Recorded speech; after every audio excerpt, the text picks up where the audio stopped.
आपका super upline channel में स्वागत है। मैं आज आपको आरसीएम के सफल व्यक्ति ओपी शर्मा जी की कहानी सुना रहा हूँ। राजस्थान के एक शहर में शर्मा जी का परिवार रहता था। उनके परिवार में उनकी पत्नी और 5 बच्चे थे। उनका बेटा ओपी शर्मा था जो बच्चों में तीसरे नंबर का था। शर्मा जी का परिवार बहुत ही गरीब था और वह लेथ मशीन पर काम करके अपने परिवार का गुजारा करने का प्रयास करते थे। वह परिवार 10 बाई 10 के एक कमरे में रहता था और वह कमरा भी उनका स्वयं का नहीं था, वह किराए का कमरा था। गरीबी इतनी ज़्यादा थी कि कभी कभी खाना तक नसीब नहीं होता था और उनके बच्चे पेट में कपड़ा बांधकर सोते थे। किसी तरह थोड़ा बहुत अनाज मिल जाता, परंतु चूल्हा जलाने के लिए लकड़ी खरीदने तक के पैसे नहीं होते थे।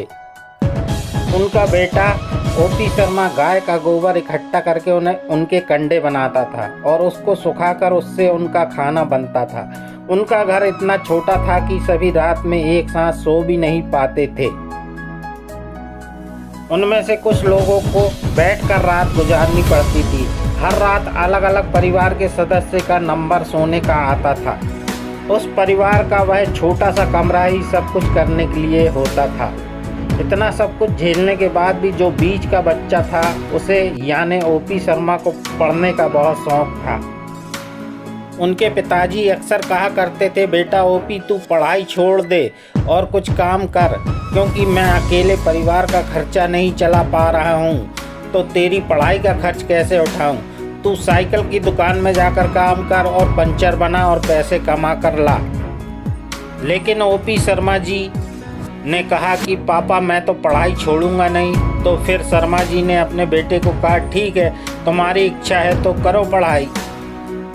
और वह 5 साल का बच्चा अपनी पढ़ाई करने के लिए खाली समय में कचौरी की दुकान पर काम करने लगा और कचौरी बेचने लगा और वहाँ पर साफ सफाई करके थोड़ी बहुत इनकम करने लगा। उसी से अपनी पढ़ाई का खर्चा चलाता था। कचौरी बेच कर उन्होंने अपने स्कूल की पढ़ाई पूरी की। उसके बाद कॉलेज में एडमिशन लिया। ओपी शर्मा जी ने कॉलेज में जाने के बाद पहली बार पैंट शर्ट खरीदा था और पहना था, और वो भी सिर्फ एक जोड़ी पैंट शर्ट पहनते थे। वो उस एक जोड़ी पैंट शर्ट से उन्होंने अपनी कॉलेज की पढ़ाई पूरी की। कचौरी बेचते समय उसको धोकर डाल देते थे और कचौरी बनियान और एक फटी धोती पहनकर बेचते थे। उस कचौरी की दुकान पर उन्हें रोज कई तरह के ताने सुनने पड़ते थे।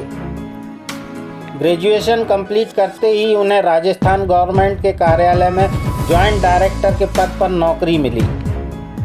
यह पद आईएएस ऑफिसर के समकक्ष होता है।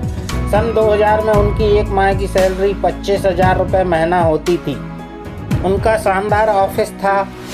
उसके साथ ही रहने के लिए एक शानदार बंगला मिला। ऑफिस आने जाने के लिए एक शानदार गाड़ी सरकार ने उन्हें दी। उनका ऑफिस एसी था और एक चपरासी हमेशा उनकी सेवा में रहता था। गाड़ी चलाने के लिए ड्राइवर भी मिला हुआ था। उनका जीवन बहुत शानदार और सुविधाओं से युक्त हो गया था। वह लग्जरी लाइफ जीने लगे।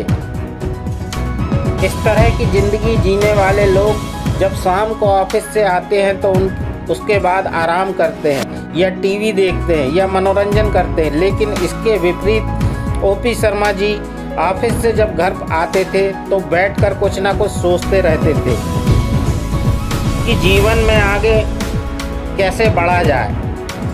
उनकी पत्नी ने सवाल किया कि आप सोचते क्यों रहते हो, आपके पास तो अब कोई समस्या नहीं है, सभी सुविधाएं हैं और 25,000 रुपये महीने की सैलरी है। तब ओपी शर्मा जी ने अपनी पत्नी को कहा कि ये ओपी शर्मा जब कचौरी बेच कर 25,000 रुपये महीने तक पहुंच सकता है तो 25 लाख रुपए महीने भी कमा सकता है। क्योंकि वो अपनी इनकम से सेटिस्फाई नहीं थे, मगर उन्हें कोई बड़ा मौका नहीं मिल रहा था, क्योंकि नौकरी करने वाला व्यक्ति बहुत बड़ा नहीं कर सकता। तभी सन 2000 के अगस्त के महीने में एक व्यक्ति RCM business OP Sharma ji के पास लेकर आया। उस व्यक्ति ने बोला, शर्मा जी, कपड़े पहनने से पैसा आता है। तब शर्मा जी ने कहा, बता भाई कैसे आता है। तब उस व्यक्ति ने ओपी शर्मा जी को आरसीएम का मार्केटिंग प्लान बताया, जो हम आज देखते हैं वही प्लान। ओपी शर्मा जी ने प्लान देखा और उस व्यक्ति से कहा कि तुम 5 दिन बाद आओ। और वह व्यक्ति 5 दिन बाद कपड़ों का एक किट लेकर आता है। वह तारीख थी 15 अगस्त सन 2000। जी हाँ दोस्तों, 15 अगस्त 2000 को ओपी शर्मा जी ने आरसीएम को ज्वाइन कर लिया। उस समय प्रोडक्ट के नाम पर सिर्फ एक चीज़ होती थी, एक पैंट का पीस। उस समय ना कंपनी थी, ना बैकग्राउंड था, ना प्रोडक्ट थे, ना ही कोई एग्जाम्पल थे।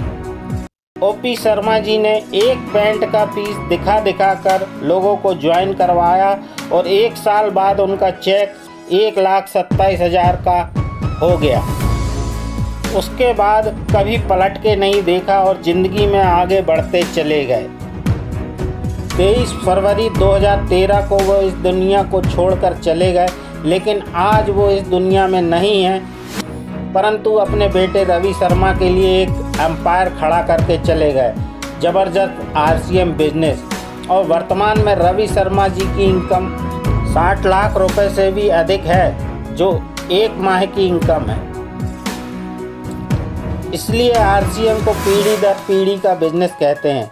एक व्यक्ति आरसीएम को ज्वाइन करके मेहनत करके आगे बढ़ता है और उसकी आने वाली कई पीढ़ियां बैठकर खाती हैं। जय आरसीएम।